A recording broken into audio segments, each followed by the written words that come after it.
Welcome back to Science. I'm your host, Boston PhD. Joining me as always is Dr. Moon. Hello. And Monkey DDS. Yo. We are here to rank Everspace, our most recently completed roguelike, which thankfully actually turned out to be a roguelike this time. Hooray! Yep. Unlike some of the games on this list. But if this is the first ranking you're joining us, we're going to add Everspace to our giant, infallible list of the best roguelikes of all time. Currently number one, Hand of Fate. We'll see if Everspace can beat it. Probably the only thing that will beat it is Hand of Fate 2, which we have not yet gotten to. If you're watching the video version, over here on the right, you'll see the Trello list of all the games. If you're listening to the audio version, we'll go over it. Let's go over what we thought about the game and ask the question, will you keep playing it? Start as always with you, Monkey Senior. All right. This was a really good game. Like, yeah. I don't usually play like space games, right? Mm-hmm. But like this, yeah, yes. But yeah, I really enjoyed this. It was a really good roguelike. It actually had a fairly interesting story. Like, yeah, at the beginning, you're just this amnesiac, and then you find out you're a clone. right. And then once you get to the lab, you find out you have to kill yourself, basically. Right. Yep. Kill versions of yourself to become whole, I guess. Is that right? Yeah. Yes, I don't know. Stabilize your DNA, which is a sentence I never thought I'd hear on this podcast. Right. Yeah, like it's like every run I really enjoyed, even the ones that like didn't really go anywhere. I was doing okay in, and of course this is on easy. Like the few normal runs I've had, it gets pretty hard. Like that's such a cool thing about this game. Like every run you can choose easy, normal, hard, and easy is like pretty easy. Normal is hard, so how is hard? We don't even know. I never even tried. Yeah. What else? This game is it's a very pretty game. I was playing on the 4K or the what is it? The XX? Yeah. Like not the performance setting, but the resolution. The prettier setting, and yeah. It made my game crash a couple of times, but it was totally worth it.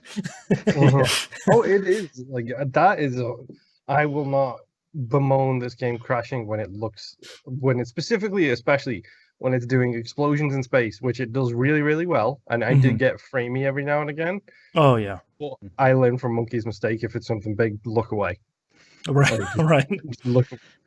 Right. But do the movie I'm not thing. Gonna walk away from the explosion. Yeah.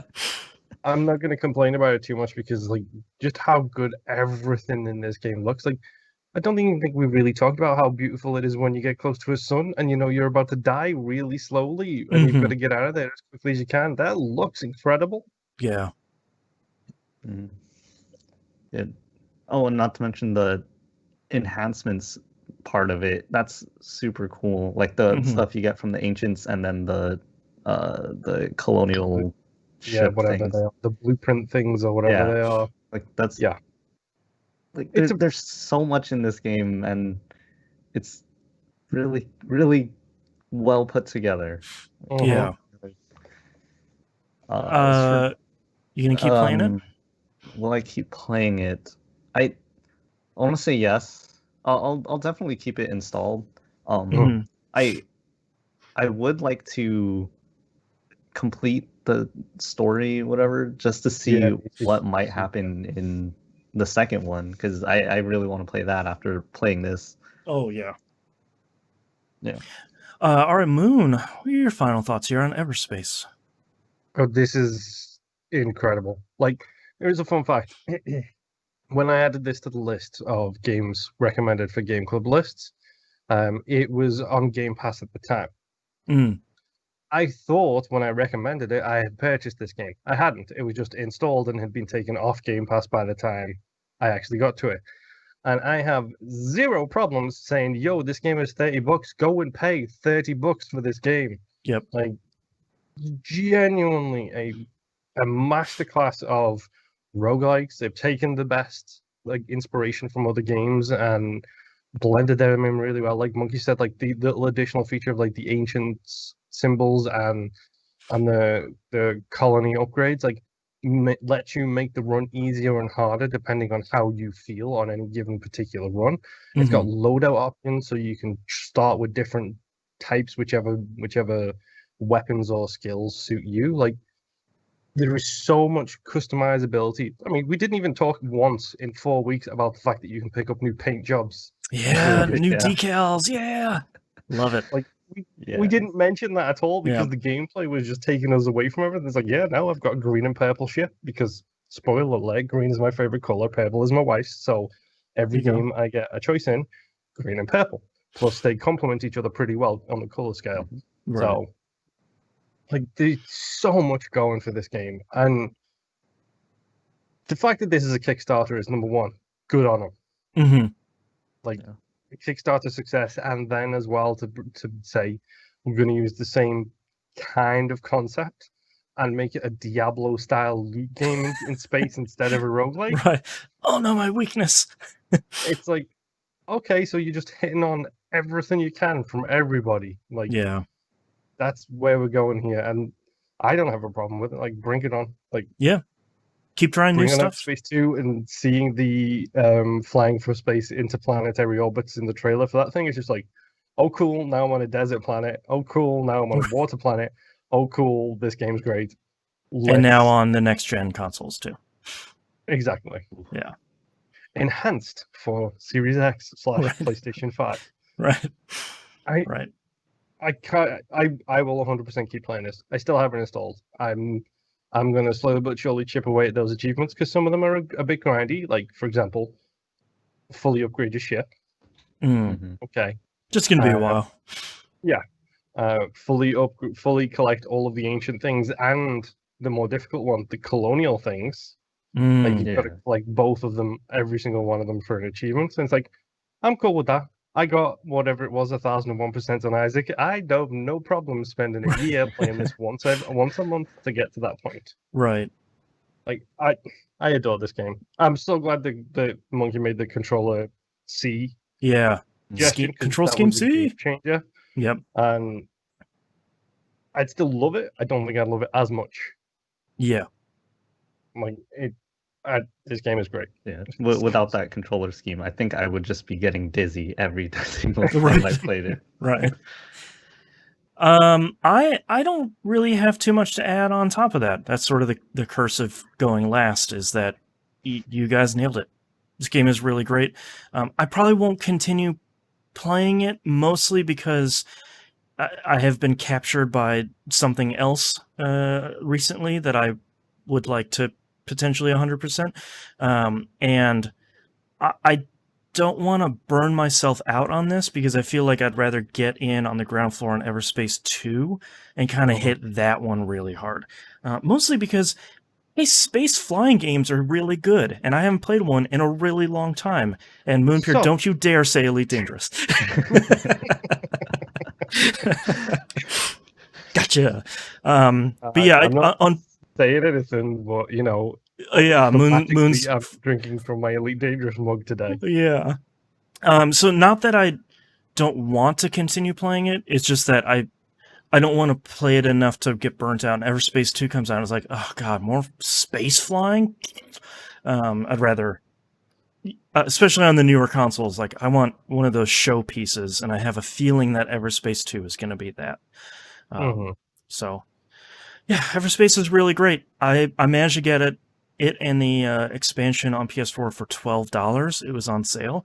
That was a steal, because the Encounters DLC is really good. So yeah, if we haven't convinced you yet, one more plea: just go play Everspace, Control Scheme C, put it on easy, go have fun. It's really great. Mhm. All right, let's move over to our giant list, the actual ranking here. We decided pre-show that this is probably a top 10 candidate, so I'm going to bring it over here on the list just above Darkest Dungeon, and I will say, is Everspace better than Solitarica? The old Solitarica. Yeah. Yeah. Solid. Solitaric is good. It doesn't have a gunship. That's Yeah. that's fair. I'll agree with that. Just the scope of Everspace is just that much bigger than Solitaire. Mhm. There's so much stuff in Everspace, it's crazy. Is Everspace better than 20XX? Yes, run by run. Everspace wipes the floor with 20XX. You got the character you liked in 20XX. You knew what armor and stuff you liked to pick up. You knew the weapons that you liked, and that's it. And you never, ever, ever deviated from what you liked in 20XX. Sure. It was, this is the thing I'm successful with. This is the thing I will stick with. Whereas Right. Everspace, every time I saw a new gun, I was like, "Ooh, what's it do?" And then I'd transfer it out, see what I did, and decide if I liked it more or less. And then I Right. got really annoyed when I found guns that I couldn't use on the gunship. It was like, now I have to play as the stupid little ship so I can try this gun out. Right. Yeah. Okay, I'll agree with that. Is Everspace better than The Legend of Bumbo? Boston, you go first. I think for me, that's a pretty easy yes. I think Bumbo is solid, but I think the overall scope of Everspace is so much bigger. I like that Bumbo has a huge difference between each individual character, but Mhm. I feel like the difference between the normal starting ship and praise be His Majesty the gunship, like that's a significant change, and there's basically a new skill tree for each ship. I think that on top of everything else makes it really right. And I felt like when I wasn't playing Everspace, I was thinking about it, and this is the first time I've thought about Bumbo in a while. Yeah. It's the same. Yeah. Okay. Is Everspace better than Nuclear Throne? Yes. Because Everspace can get chaotic. Go watch Monkey's clips on Twitter if you're not aware of just how chaotic it can get. Moving at warp 5. Yeah. Or accidentally shooting a GMB and getting destroyed in 2 seconds flat. Right. Everspace can get chaotic, but at no point was it not crystal clear to me exactly what was going on. I always knew exactly what my situation was and what the situation around me was. I hit a few asteroids. That's my fault for not paying that much attention to going backwards every now and again. Right. But Nuclear Throne, when things pop off in that game, I'm just shooting and then hoping I don't die because I literally cannot see anything that's going on. Your brain shuts down. It's like, this is survival mode. We just got to get through it. Whoops, I'm done. Yeah. Especially the boss in the ice area. Like, you're just Jesus. like, oh, God. Yeah, I'm not making it through. Yeah. Yeah, I would agree. I think Everspace should go above. Is Everspace better than Dicey Dungeons? This one's hard for me because I like Dicey Dungeons a lot. I think it's a really solid roguelike. Yeah. I think Dicey's improvement over Everspace comes in its writing. Mm-hmm. I do think Dicey is written fantastically well. Like, the jokes are really well done. Like, the character, the monster design is fantastic. Yes. I know you're thinking about the mermaid with the iPhone. Stop it. I am. Yeah. I think Everspace goes above it just because Dicey does those two things really well. Where I'm finding it hard to put places where Everspace does bad things. Like, genuinely, where it puts a foot wrong, it's very difficult to think of. I think for me, comparing the two, I think the one thing that Dicey Dungeons, and I think this was a complaint of ours when we were playing it on the show, is that Dicey would do really well with having a mode. I know you can unlock it later, but like a mode that's just do a run of this character. Just do a random roguelike run of this character and just Give me the random stuff, as opposed to having this level-based structure that I know opens up in like the last level of each character, but sometimes you just want to do the Isaac thing where it's like, I'm picking random and I'm picking my difficulty and just figure it out. Just give me something.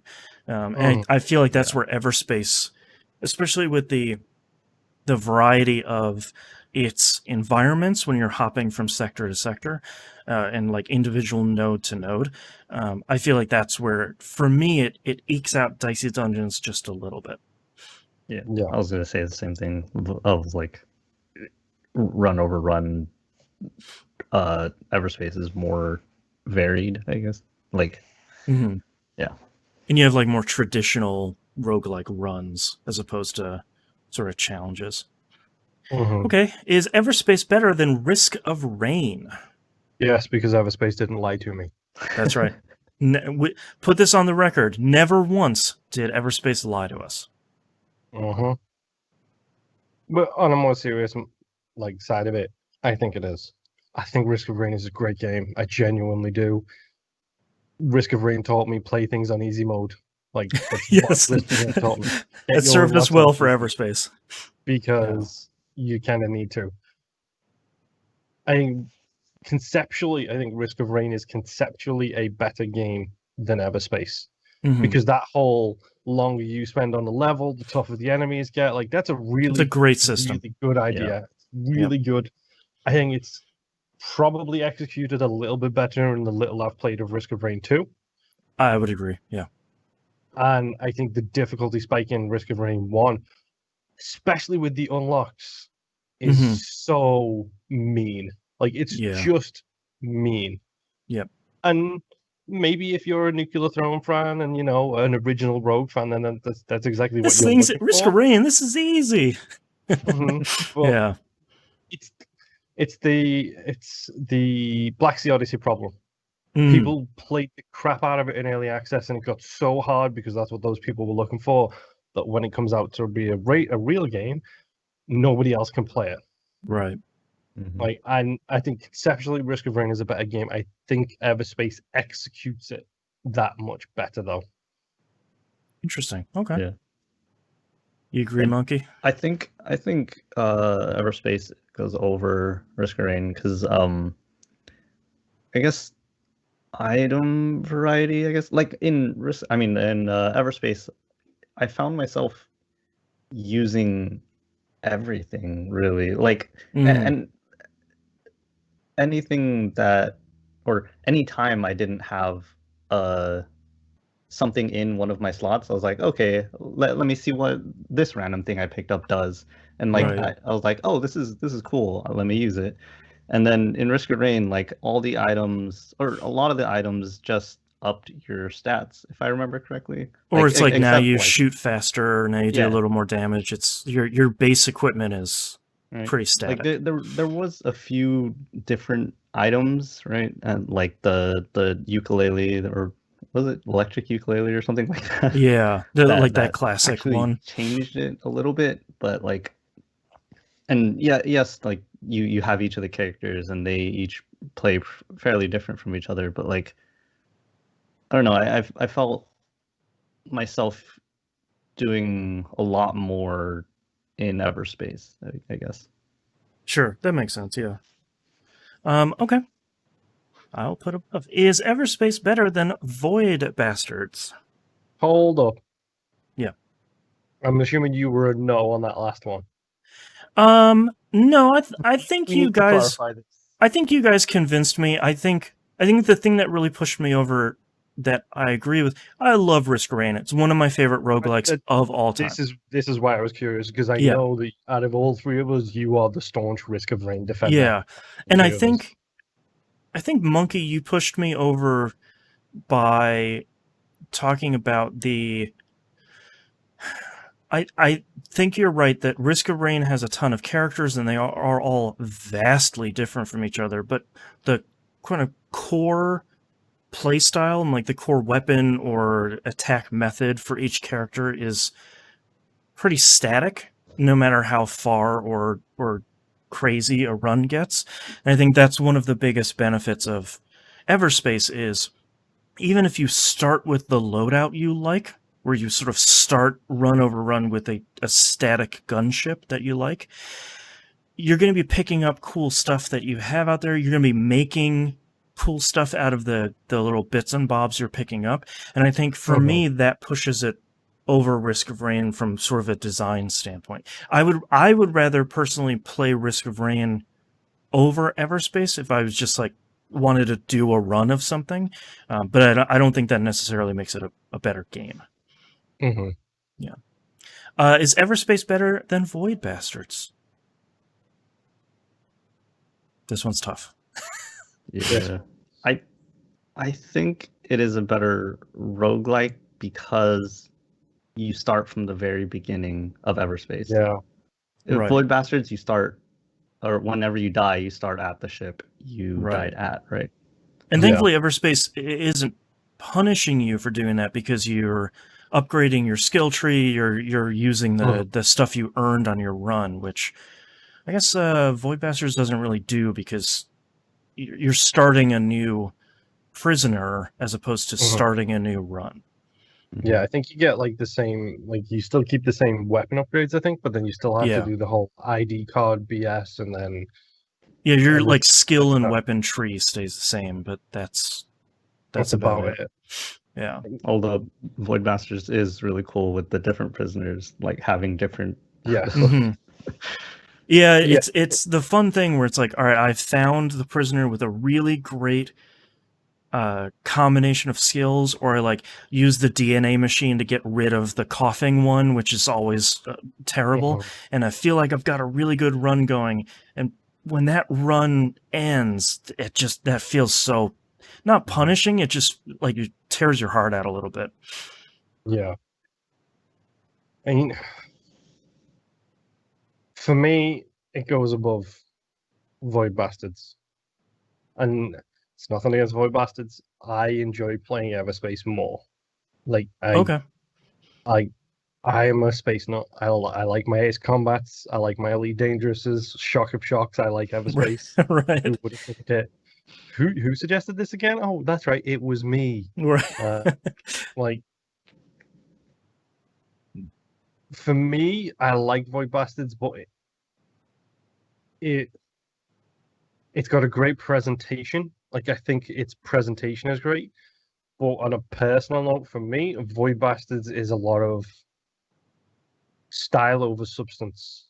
Like, sure. It's a very stylish game. It looks great. It animates great. I love the fact that it's one woman doing 50 different monster designs for the voices. Right. Or, like, saying things in the Scottish accent just to make things really confusing. Like, I think it's fantastically presented.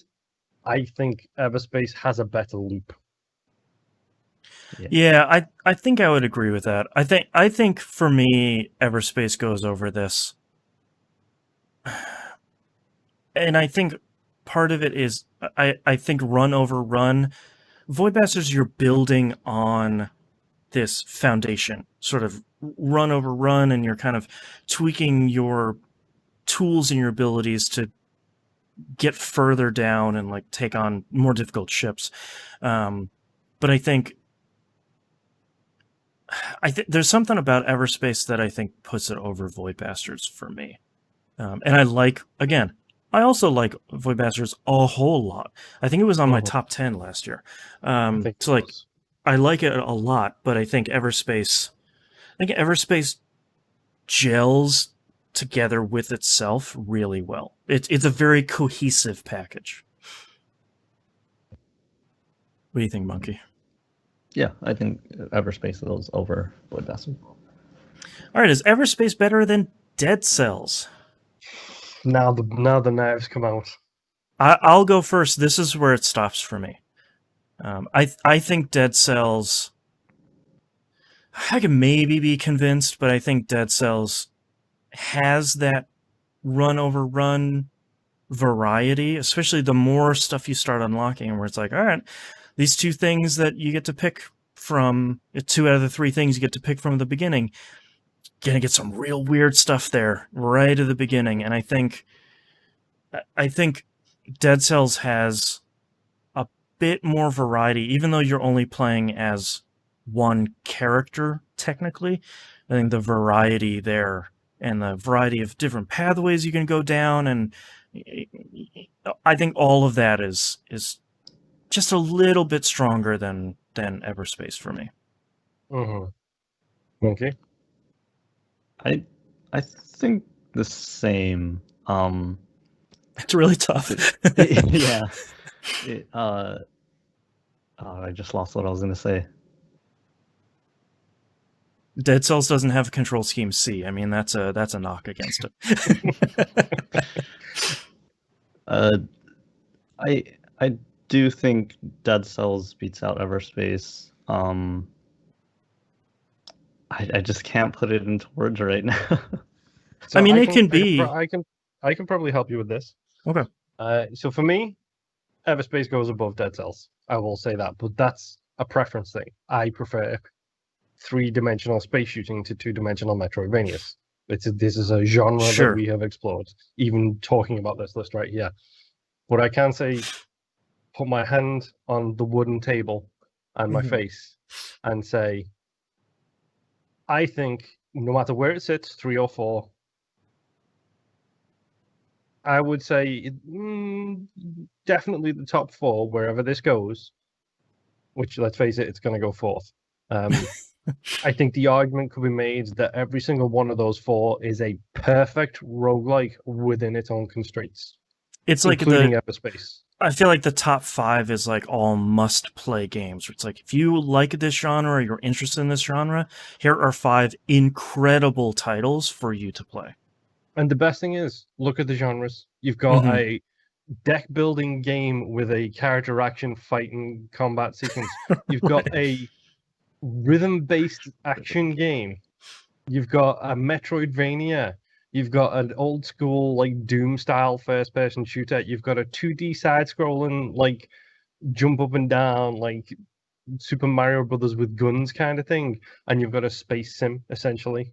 Right. Like, that's 6 different games that, in my opinion, all perfectly execute on what they're trying to do. Yes. Yep. They're not perfect games, but I think they are executed as perfectly as they can be within the constraints that each game has. Right. Okay. Well, it sounds like that might be our number 4 then. I think it's sort of settled in here in the 3/4 slot. Okay. I mean, yeah, like it's really hard to, or they're really close, I guess.